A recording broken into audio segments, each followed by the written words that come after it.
Baba, katika jina la Yesu Kristo tunakutukuza na kukuadhimisha mno. Asante kwa ajili ya neema na kibali kingine ambacho umetupa watoto wako kusimama katika madhabahu hii tupate kukuabudu. Rehema zako ni mpya kila itwapo asubuhi. Ndio maana Bwana tukuangamia. Ndio maana Bwana kutuachilia kuwa mawindo ya adui yetu. Jina lako likatukuzwe sasa tunaposimama mbele yako kutafakari neno lako. Tunaomba Roho Mtakatifu aliyeko mahali hapa kapate kutufunulia akili zetu tukaelewe, kapate kutufunulia macho yetu tukaone na utukufu wako, katika jina la Yesu Kristo, jina lipitalo majina yote.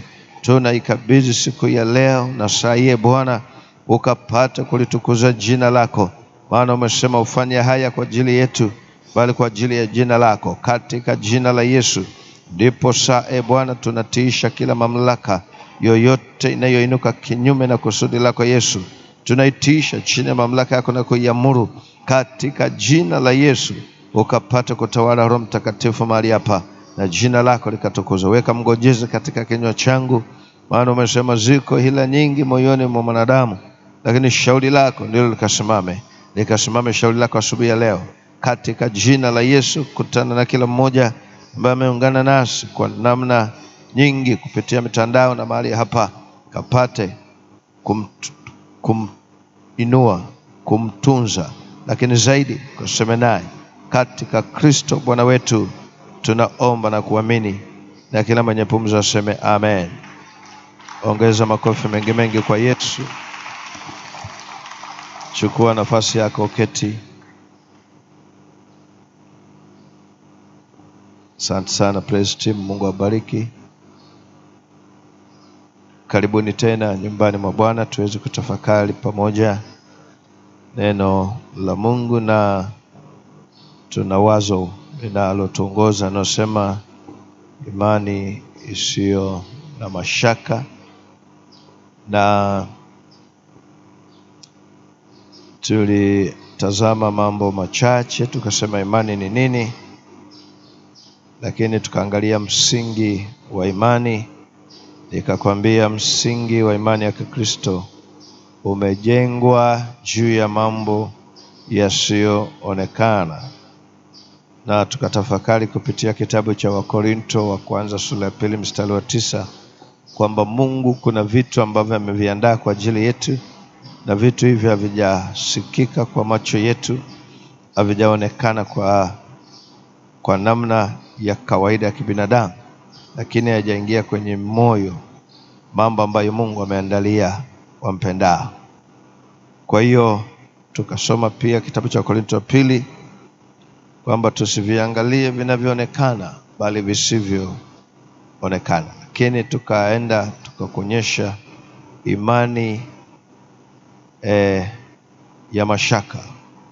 Tukaangalia mifano ya Martha na Yesu. Pale Martha anapomlaumu Yesu, anasema kama ungekuwepo ndugu yangu asingekufa, lakini sasa najua yoyote utakayomwomba Mungu, Mungu atakupa. Na Yesu akamwambia Martha, ndugu yako atafufuka. Akasema atafufuka siku ile ya mwisho. Na Yesu akamfundisha akasema, kama unaamini siku ya mwisho, basi mimi ndimi ufufuo na uzima. Yeye aishi na kuniamini ajapokufa atakuwa naishi. Akamuuliza tena Martha, unayaamini hayo? Unasadiki hayo? Akasema nasadiki. Yesu akasema twende kwenye eneo la tukio. Ule mstari wa 38 na 39 anasema liondoe jiwe. Martha akasema ananuka sasa, amekuwa maiti siku 4. Kwamba ana imani lakini yenye mashaka. Akakuonyesha kitabu cha Mwanzo sura 17. Ibrahim anazungumza na Mungu, na anapopata habari Ibrahim anacheka. Kwa nini anacheka? Mazingira, ana miaka 100, mke wake ana miaka 90, na Mungu anampa habari za kupata mtoto. Akacheka sana.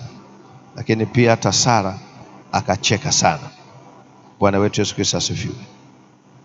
Jana nikachelewa kidogo, naamini mlipita mahali ambako umepita. Leo natamani nijaribu kukuonyesha imani ni jumla ya maisha apasayo mtu kuishi.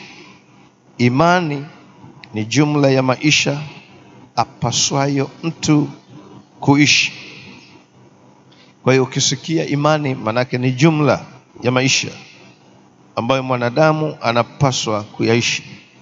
Na kwa dakika chache ambazo tunazo, tuweze kuangalia mambo machache, kwamba mwanadamu ambaye amekusudiwa na Mungu, au mwanadamu ambaye anaangaliwa na Mungu, ambaye anatenda haki ya kimungu, maisha yake yote yamekusudiwa ayaishi kwa imani.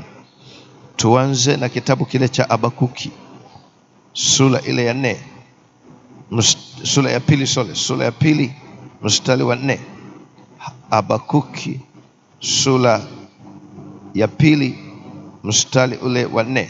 Hapa nataka nizungumuze kwa habari ya imani ni jumla ya maisha apaswayo mtu kuishi. Kwa hiyo kama unaishi kinyume cha imani, ujue unatenda vibaya juu ya maisha yako. Habakuki sura ya pili mstari ule wa 4.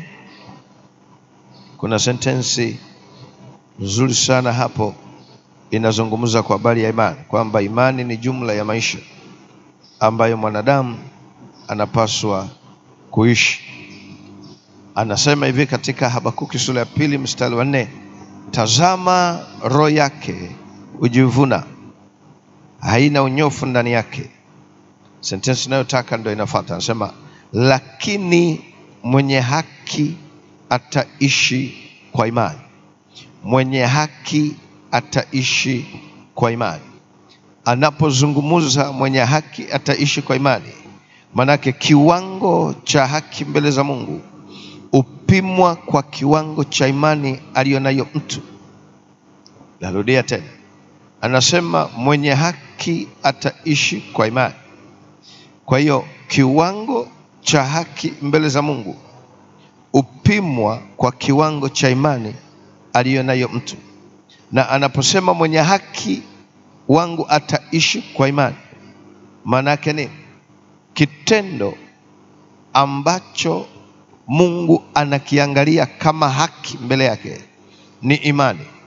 Na kuishi kinyume na kanuni za kiimani mbele za Mungu, unaonekana wewe sio mwenye haki. Na kwa sababu sio mwenye haki, Mungu hata kuhudumia kama mwenye haki, atakuhudumia kama mtu asiye na haki. Kwa hiyo kuishi na imani yenye mashaka ni kuyaonea maisha yako mashaka, na maisha yako yatakuwa ni ya kimashaka. Na kwa sababu yatakuwa ni ya mashaka, hauwezi kufikia viwango ambavyo Mungu amevikusudia. Nisome tena kitabu cha Warumi nikuonyeshe jambo lingine.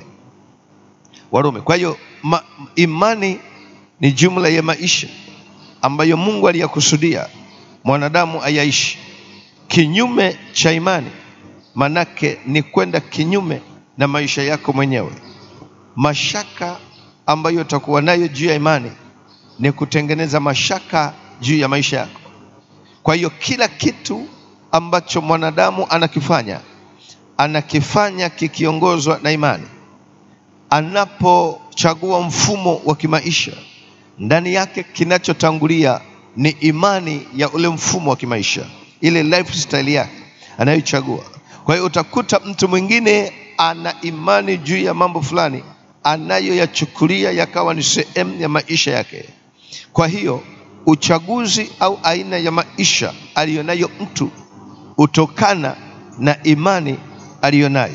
Kwa hiyo tunaweza tukaipima imani yako kwa aina ya maisha uliyonayo, kwa sababu mwenye haki ataishi kwa imani. Kwa hiyo nje ya imani hakuna mfumo wa kimaisha, lakini mfumo wowote ambao unamuongoza mwanadamu umetanguliwa na kitu kinachoitwa imani. Mtu mmoja anaamini kwamba maisha ya aina hii ndiyo maisha, na anachagua kuyaishi hayo kwa sababu ameamini katika hayo. Mtu mwingine anachagua kuishi maisha kwamba yeye ni mlevi, ameamini kwamba haya ndiyo nini? Maisha. Na mwingine anachagua kuishi aina ya maisha, lakini kinachomongoza ametanguliza kitu kinaitwa imani. Kwa hiyo imani yako mbele za Mungu inapimwa kwa kuangalia aina ya maisha ulionayo. Tuangalie kitabu cha Warumi sura ile ya kwanza. Sura ile ya kwanza, alafu tutaangalia na kitabu cha Wagalatia hapo hapo. Warumi sura ya kwanza mstari wa 17 anazungumza neno hili, anasema kwa maana haki ya Mungu imedhihirishwa ndani yake. Haki ya Mungu imedhihirishwa ndani yake.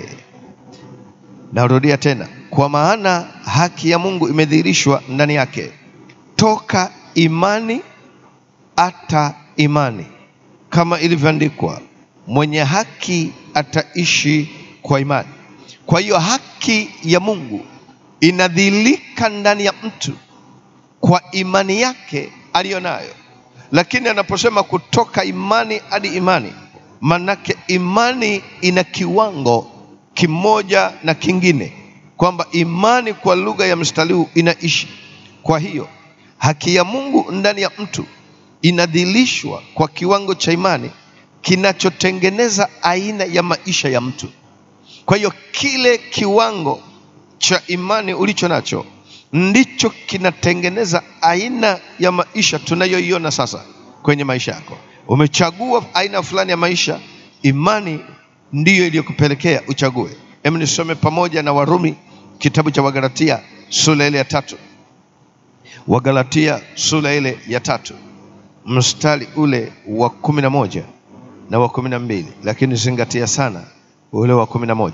Nisome kwa pamoja na Warumi sura ile ya kwanza mstari wa 17, nisome kwa pamoja na Wagalatia sura ya 3 mstari ule wa 11, anapozungumza kwa habari ya imani. Nakwambia imani ni jumla ya maisha apaswayo mtu kuyaishi. Kwa hiyo aina ya maisha aliyonayo mwanadamu inatanguliwa na imani aliyonayo mwanadamu, ambayo ilimpelekea kuchagua aina ya maisha aliyonayo. Inawezekana ni imani kinyume cha Mungu, inawezekana kabisa ni imani ambayo haihusiani na Mungu, lakini kilichotangulia kuchagua mfumo wa aina ya maisha ambayo aliyonayo mtu ni imani yake. Kwa hiyo unakuta mtu mwingine kwa imani aliyonayo anakataa mfumo wa kimungu, anaamini vitu vingine. Kitabu cha Wagalatia ambacho kinaenda kufafanua kitabu cha Warumi sura ile ya kwanza mstari wa 17, Wagalatia sura ya 3 mstari wa 11, anasema hivi: ni dhahiri ya kwamba hakuna mtu ahesabiwaye haki mbele za Mungu katika sheria, kwa sababu mwenye haki ataishi kwa imani. Na torati haikuja kwa imani, bali ayatendayo hayo ataishi katika hayo. Kwa anajaribu kuonyesha kwamba ni dhahiri ya kwamba hakuna mtu ahesabiwaye haki mbele za Mungu katika sheria. Kwa hiyo ili uweze kuonekana ni mwenye haki mbele za Mungu, kuna kitu kinakulazimu uamini mfumo wa kimungu na uchague kuuishi. Kwa hiyo kuishi kwa mfumo wa kimungu ni imani ya kimungu ulio nayo ndani yake. Nitajaribu tu kukuonyesha kwenye mbele ya safari. Kesho nitajaribu kufafanua mambo machache. Kwa hiyo najaribu tu kuonyesha kwamba mfumo wa kimaisha alionayo mtu unatanguliwa na imani alionayo mtu. Kwa hiyo ili tuweze kuielewa imani yako, tutaangalia aina ya maisha ulionayo. Ndani ya hayo maisha tunagundua huu mfumo umeongozwa na imani aidha ya kinyume na Mungu au ya Mungu. Kwa sababu gani? Hakuna aina au lifestyle ulionayo isiyoongozwa na imani. Lakini anasema mtu mbele za Mungu ahesabiwi haki kwa matendo ya sheria, anahesabiwa haki ambayo inatokana na imani, kwa sababu mfumo wa kimungu aliyoutengeneza ili mwanadamu aishi unatokana na imani. Bwana wetu Yesu Kristo asifiwe. Bwana wetu Yesu Kristo asifiwe. Kitabu cha Waebrania najaribu kuonyesha kwamba mfumo ambao Mungu ameweka wa jumla ya maisha uweze kuishi, lazima uishi kiimani.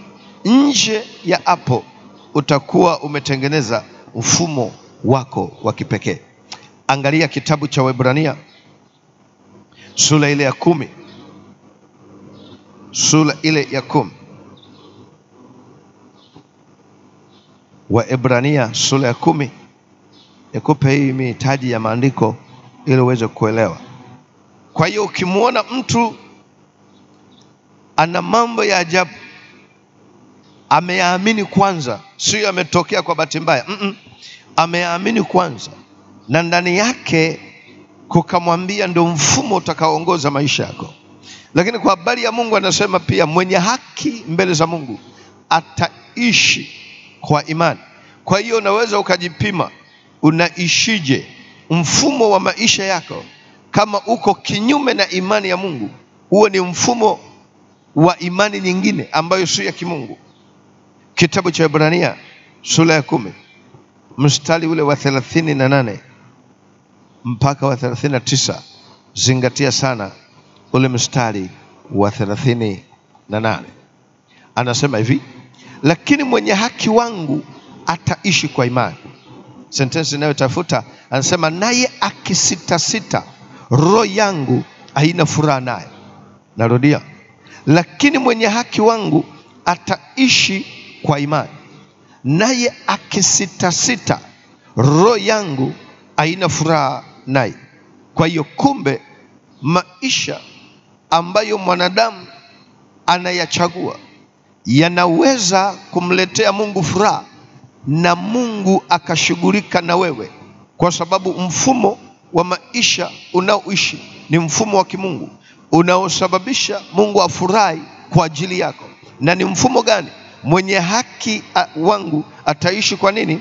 Kwa imani. Lakini angalia angalizo, anasema akisitasita, mimi sina furaha naye. Kwa hiyo kitendo cha kuwa na mashaka juu ya Mungu kinasababisha au kinaondoa mfumo wa kimungu juu yako. Na kwa sababu unaondoa mfumo wa kimungu juu yako, Mungu afurahi juu yako. Na kwa sababu ana furaha juu yako, hawezi kukuhudumia. Na kwa sababu hawezi kukuhudumia, roho zingine zitakuja na kuishi ndani yako na kutengeneza mfumo mwingine wa kimaisha ulio kinyume na Mungu. Kwa nini? Umesita na Mungu amekuacha. Umeacha kuishi kwa imani. Nitajaribu kukuonyesha hapo mbele. Umeacha kuishi kwa imani, umeishi kwa kusitasita, kama ambavyo Wakristo wengi walivyo. Wana huku kwa Mungu wapo na kwa shetani wapo. Wanasita, hawaamini Mungu kwa 100%. Manake imani ya kimungu haiwi aina ya mfumo wa maisha yao, ila wanajaribu kuangalia mfumo wa maisha mwingine unaosababisha sasa ulete asili ya Mungu kwenye maisha yao. Kwa sababu anasema mtu akisita, sina furaha naye. Na natamani uone kwamba unaweza ukawa na imani lakini ukasita, ukawa na mashaka na imani, na kitendo hicho kinasababisha sasa Mungu asifurahi. Kwa lugha nyepesi, Mungu anakuchukia, na kwa sababu anakuchukia, mambo mengine ndipo yanazaliwa sasa. Ndipo tunaangalia mambo mengine ambayo yako kinyume na afya yako, yako kinyume na maisha yako. Ndipo mvurugano wa kimaisha utokea. Kwa nini? Mfumo ambao Mungu aliumba ili tuweze kuishi ni mfumo wa mwenye haki ambaye amehesabiwa haki kwa namna ya kiimani, anaishi kwa imani. Kwa hiyo kuwa na imani yenye mashaka ni kuwa na mashaka na maisha yako. Bwana wetu Yesu Kristo asifiwe. Bwana wetu Yesu Kristo asifiwe. Unajaribu kunielewa kidogo? Kwa hiyo maisha ambayo ulio nayo yanatufunulia wazi aina ya imani ulio nayo. Tukikuona wewe ni mtu wa maisha ya shagalabagala, hayana mfumo wowote, hayo ni maisha ambayo pia yameongozwa na imani, lakini imani iliyo nje na Mungu. Ni imani ambayo inasababisha uishi hivyo. Bwana asifiwe. Sijui kama unanielewa hapa. Najaribu tu kukuonyesha kwamba aina ya maisha niliyo nayo mimi yanaonyesha kiwango cha imani niliyo nayo. Kwa sababu kuchagua aina ya maisha niliyo nayo, sikuchagua tu kwa sababu nimechagua, niliamini kwanza. Bwana wetu Yesu Kristo asifiwe. Kwa hiyo ukimwona mtu anaishi maisha ya kutukana, aliamini kutukana ndo maisha, kwa hiyo akayachagua haya. Ukiona mtu anaishi kwa njia ya ugomvi, ni mgomvi tu siku zote, yeye ameamini kwamba kwenye ugomvi ndiyo aina ya maisha, anaamua kuwa mgomvi. Kwa hiyo ukimwona mtu anakunywa pombe, anafanya mambo ya ajabu, ni mzinzi na kadhalika, usianze kumlaumu. Angalia, hiyo ni aina ya maisha yaliyotengenezwa kwa kile alichokiamini. Kwa hiyo na mfumo wa kimungu utengenezwa ndani ya mtu kwa kuishi kwa imani. Imani inataka mambo gani? Tutayaangalia baadaye. Bwana wetu Yesu Kristo asifiwe. Unaniruhusu naweza kusogea mbele kidogo? Andika mambo yanayosababisha imani yako isifanye kazi. Andika haraka. Mambo yanayosababisha imani yako isifanye kazi. Tumetoka kwenye kwamba imani ni jumla ya maisha ambayo mwanadamu anapaswa kuyaishi. Mwenye haki ataishi kwa imani, lakini akisitasita, sina furaha naye. Kwa hiyo ili uweze kumfurahisha Mungu, unaamua kuchagua maisha ya kuishi kimungu. Unachagua kitu gani kinakuongoza? Imani. Sasa tuangalie mambo yanayosababisha imani yako isifanye kazi. Nimeweka mambo mawili, yako mengi, lakini mimi nimeweka mambo mawili. Mambo yanayosababisha imani yako isifanye kazi. Wengine mna imani, lakini imani hiyo haifanyi kazi, haileti matunda ambayo yamekusudiwa, haileti matokeo mazuri kwenye maisha yako. Na kwa sababu hiyo watu wengi wanajiuliza maswali yafuatayo: mbona mimi naamini Mungu, lakini mbona anihudumii? Mbona wengine wanakwenda na kuomba mara moja wanajibiwa, lakini mimi mbona sijibiwi? Lakini mbona wengine wanapokea miujiza, lakini mimi mbona sipokee miujiza? Kuna mambo ambayo yanasababisha imani yako iliyo nayo isifanye kazi. Andika jambo la kwanza. Nikupe mistari kama mitatu hivi, alafu nione kama muda utatosha nikupe jambo la pili. Kama usipotosha, basi nitakupa lingine Mungu akitupa neema kesho. Andika mashaka. Jambo la kwanza ni mashaka. Una imani kweli na una practice mambo ya kiimani, lakini una mashaka. Kile kitendo cha kuwa na mashaka kinasababisha sasa imani ulio nayo isifanye kazi, na unapoteza miujiza hata ile ulio nayo ambayo ulikwisha kuimiliki. Tuanze kusoma kitabu kile cha Mathayo. Twende haraka. Kitabu cha Mathayo, Injili ya Mathayo sura ile ya 14 mstari wa 27 mpaka wa 33. Zingatia ule wa 31. Injili ya Mathayo sura ya 14 mstari ule wa 27 mpaka mstari wa 33. Zingatia ule mstari wa 31. Nasoma kwa haraka. Maneno Mungu yanasema hivi: mara Yesu alinena akawaambia, jipeni moyo, ni mimi, msiogope.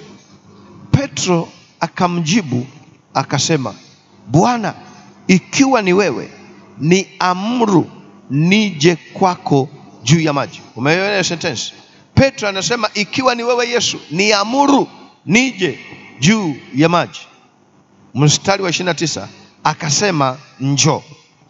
Angalia hapo, Petro akashuka chomboni akaenda kwa miguu juu ya maji ili kumwendea Yesu. Kwa hiyo unaona kabisa Petro anamwamini Yesu, ana mashaka na Yesu, na akasema Yesu, kama ni wewe sasa niamuru nije juu ya maji. Yesu akasema njoo. Petro akashuka kwenye chombo akaanza kutembea kwenye maji. Lakini tusome ule mstari wa 30. Anasema hivi: lakini alipouona upepo akaogopa, akaanza kuzama, akapiga yowe akisema, Bwana niokoe. alipoona upepo, yuko kwenye kitendo cha imani, na kile kitendo cha imani kinathibitika kwake kwa sababu ameamini. Na Yesu ameingilia kati, anasema njoo. Yesu, niruhusu nije juu ya maji. Na Yesu akasema njoo. Sasa wakati anatendea imani kazi na anaona kabisa inafanya kazi, Biblia inasema akaona upepo. Alipoona upepo, Biblia inasema afanyaje? Akaogopa. Alipoogopa akaanza kuzama. Si kwamba hayuko kwa Yesu, yuko kwa Yesu, ana imani na Yesu na anaweka kwenye matendo ile imani, lakini tunaona anaanza kuzama. Alikuwa na uwezo wa kutembea juu ya maji, lakini anaanza kuzama. Kwa nini alianza kuzama? Tuangalie mstari wa 31. Yesu anajibu hilo swali, kwa nini alizama. Biblia inasema mara Yesu akanyosha mkono wake, akamshika, akamwambia, ewe mwenye imani Aba, mbona uliona nini? Shaka. Mbona uliona nini? Shaka. Manake kilichosababisha Petro apoteze muujiza wake, pamoja na kwamba aliamini ni kweli kabisa, lakini katika safari ya kuenda, safari ya kiimani, anaona mashaka. Alipoona wimbi akaogopa, akawa na mashaka. Kitendo hicho kikasababisha apoteze muujiza wake. Muujiza gani alipoteza? Akaanza kuzama. Wakati alikuwa anatembea juu ya maji, akaanza kuzama. Na watu wengi kwa sababu ya mashaka wanapoteza miujiza yao, si kwa sababu Mungu atake kuwatendea. Mungu amekupa kibali, Mungu amekupa hiyo imani, amesema tembea juu ya maji, lakini kinachosababisha uzame kwenye maji ni kwa sababu uliona mashaka. Kwa hiyo mashaka ni sumu ya imani, inasababisha upoteze ulicho nacho, upoteze muujiza wako kama Petro alivyopoteza. Nisome kitabu cha Yakobo haraka. Kitabu cha Yakobo sura ya 1 mstari wa 5 mpaka wa 7. Kitabu cha Yakobo, nazungumzia mambo yanayosababisha imani yako isifanye kazi. Moja ya jambo ni mashaka. Nisome kitabu cha Yakobo, alafu nitasoma kitabu cha mwisho kwa sababu ya muda, naona nao umekwenda. Kitabu cha Yakobo sura ile ya 1 mstari wa 5. Hakikisha unausoma wote mpaka ule mstari wa 7. Mstari ule wa 7. Yakobo sura ya 1. Maneno ya Mungu yanasema hivi: lakini mtu wa kwenu akipungukiwa na hekima, na aombe dua kwa Mungu awapaye wote kwa ukarimu, wala akemei, naye atapewa. Mungu anawapa wote, anawapa wote. Mstari wa 5. Lakini ule mstari wa 6 anasema ila na aombe kwa imani. Umeona neno hapo, aombe kwa imani. Anaendelea, pasipo shaka yoyote. Umeona, aombe kwa imani. Manake kinachomwongoza na mfumo aliochagua wa kuomba ni imani, lakini aombe pasipo shaka yoyote. Anaendelea, anasema maana mwenye shaka ni kama wimbi la bahari lililochukuliwa na upepo na kupeperushwa huku na huku. Maana mtu kama yule asidhani ya kuwa atapokea kitu kwa Bwana. Kwa hiyo kitakachosababisha upoteze muujiza wako si kwamba auombi, ila unaomba. Unaomba kwa namna gani? Unaomba, una imani, lakini kitakachozuia muujiza wako ni kuomba kwa mashaka. Anasema na aombe bila pasipo shaka yoyote, kwa maana mwenye shaka ni kama wimbi lipeperushwalo na upepo, ambalo mtu kama yule asidhani ya kuwa atapata kitu chochote kutoka kwa Bwana. Sio kwamba ana imani, ana imani ndio maana anasimama mbele za Bwana kuomba, lakini kinachozuia muujiza wake, kinachozuia imani yake iliyomuongoza kuomba ni mashaka anayoweka juu ya ile imani. Kwa hiyo ndio maana katika sentensi zotangulia anasema mtu akisita sita sina furaha naye. Kwa nini anafula naye? Anapoteza muujiza wake katikati ya imani aliyonayo mbele za Mungu. Kitabu cha Marko, Injili ya Marko, nimalize na Injili ya Marko sura ya 11. Kwa hiyo mashaka ni sumu ya imani. Mashaka yanasababisha upoteze miujiza yako. Petro anasema niamuru nije. Katika mchakato wa kwenda anatembea, una muujiza. Wengine mnapata miujiza ambayo amudumu nayo. Kwa nini? Ni kwa sababu ya mashaka mlio nayo. Kitabu cha Marko sura 11 mstari wa 20 mpaka 21. Maneno ya Mungu yanasema hivi. Kitabu cha Marko 11 mstari wa 20 mpaka 24, 20 mpaka 24. Maneno ya Mungu yanasema hivi. Na asubuhi walipokuwa wakipita, waliuona ule mtini umenyauka toka shinani. Petro akakumbuka habari yake, akamwambia, Rabi, tazama mti uliolaani umenyauka. Yesu akajibu akamwambia, muaminini Mungu. Umeona hiyo sentence? Muaminini Mungu. Mstari wa 23. Amini nawaambia, yeyote atakayeuambia mlima ung'oka ukatupwe baharini, wala asione shaka moyoni mwake, ila aamini kwamba hayo asemayo yametukia yatakuwa yake. Wala asione shaka moyoni mwake, bali aamini kwamba ayasemayo yametukia yatakuwa yake. Kwa hiyo kitendo cha kusema huku na mashaka kunasababisha miujiza yako iyeyuke. Kwa hiyo ni imani yenye mashaka isiyoleta matunda yaliyokusudiwa. Na anasema sumu ya imani ni mashaka. Yesu akajibu akamwambia, muaminini Mungu. Amini nawaambia, yoyote atakayeuambia mlima ung'oka ukatupwe baharini, wala asione shaka moyoni mwake, ila aamini kwamba ayasemayo yamefanyaje? Yametukia, yatakuwa yake. Kwa sababu hiyo nawaambia, yoyote myaombayo mkisali, aminini ya kwamba mnayapokea, nayo yatakuwa yenu. Kwa hiyo kitendo kinachozuia watu wa Mungu wasipokee miujiza yao ni yale mashaka yanayopoteza miujiza, wakati huyo mtu yuko kwenye mchakato wa kupokea muujiza. Mungu akubariki na Mungu akuwezeshe uwe na imani isiyo na mashaka, na uweze kuishi kwa mfumo wa kimbingu, na Mungu apate kukuhudumia katika kila eneo unalokwenda. Amen. Naomba nimshukuru Mungu kwa ajili yako. Baba, ninakutukuza, asante kwa ajili ya asubuhi ya leo. Asante kwa ajili ya watoto wako ambao umenipa ili kusema pamoja nao. Asante kwa sababu umetupa imani iwe mfumo wa kimaisha.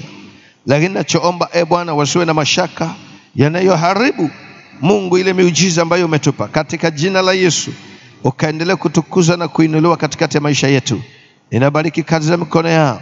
Wabariki watokapo mahali hapa na wanapoingia kwenye kazi zao, kwenye biashara zao, kwenye kila eneo ambalo Mungu mtakatifu wamelitenga ili Mungu akaweze kupata riziki kwalo. Ninabariki eneo hilo katika jina la Yesu Kristo wa Nazareti hai. Tupe neema na nafasi nyingine kwa ajili ya kutafakari. Roho Mtakatifu ya uishi na kuyaleta ufafanuzi ulio mzuri yale ambayo tumeyasema hapa, na wewe ukatukuze na kuinuliwa sasa na hata milele. Amen.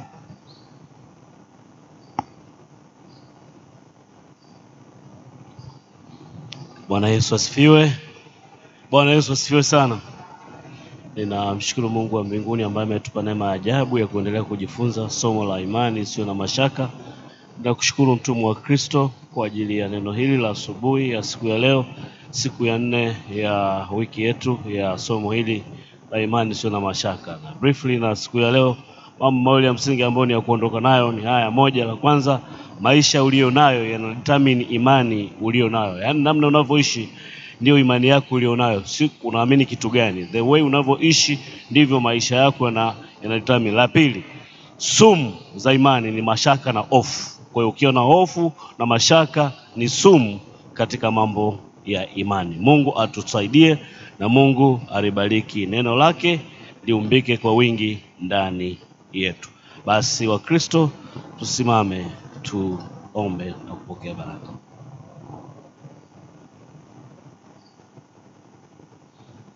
Mtakatifu, mtakatifu, Mungu mwenye nguvu, mtakatifu uketia mahali pa juu palipoinuka palipo patakatifu. Asante kwa ajili ya somo la siku hii ya leo. Asante Bwana kwa ajili ya kumtumia mtumishi wako. Ndivyo ulivyokusudia tujifunze somo hili siku hii ya leo. Utusaidie kulitendea kazi. Watoto wako tulikuja asubuhi Bwana ili tupate chakula hiki ambacho umetupatia. Kwa akili zetu na ufahamu wetu wanyama hatuwezi. Utuondolee hayo mashaka na hofu, ili imani iumbike. Pia aina ya maisha yetu Bwana iwe ya kukutukuza wewe Mungu wa mbinguni, na imani iumbike kwetu sisi katika mioyo yetu, ili wanadamu na ulimwengu wajue ya kwamba ndiwe Mungu uliye mkuu ambaye tumekuamini kwa mioyo yetu ya dhati. Asante kwa kusikia kuomba kwetu. Naiombea sadaka ambayo watoto wako Bwana watakaokuwa wakileta mahali hapa, uitakase na kuisafisha kwa damu yako. Lakini wakumbuke watoto wako Bwana watakapokuwa wakitoka mahali hapa na kwenda kwenye shughuli zao. Bwana, uwe ni mwanga na njia za haki Bwana, uamulikie watokapo na watakapokuwa wakienda. Kibali chako cha kiungu kikaonekane mahali popote katika nyanja zote za maisha yao. Wale ambao walipata neema ya kuingia katika nyumba hii, wabariki, na wale ambao wamepata neema Bwana ya kuangalia kwa njia ya mitandao na kusipia, usiwache Yesu Kristo. Na wale wote ambao Bwana kwa namna moja ama nyingine Bwana hawakuweza kufika hapa kwa shida mbalimbali, na kusi Bwana watembelee Bwana katika viwango vingine, waguse huko waliko, kwa sababu wewe unaitwa rehema na huruma. Katika jina lako Yesu Kristo sisi sote tuseme amen. Amen. Sikupokea tangazo lolote kutoka ofisi ya mchungaji. Nafikiri tunakaribia kuhitimisha session yetu ya asubuhi hii ya leo. Basi wakati tunaondoka tutakuwa tutoa chombo cha sadaka kisogezwe hapa, lakini kwanza tupokee baraka kutoka kwa Mungu wa mbinguni sisi sote tunaomtegemea. Bwana Mungu akubariki, akulinde. Bwana Mungu akuangazie nuru za uso wake na kukufadhili. Bwana Mungu akuinulie uso wake na kukupa amani ipitayo akili zetu zote. Kwa jina la Baba na Mwana na Roho Mtakatifu. Amen. Amen.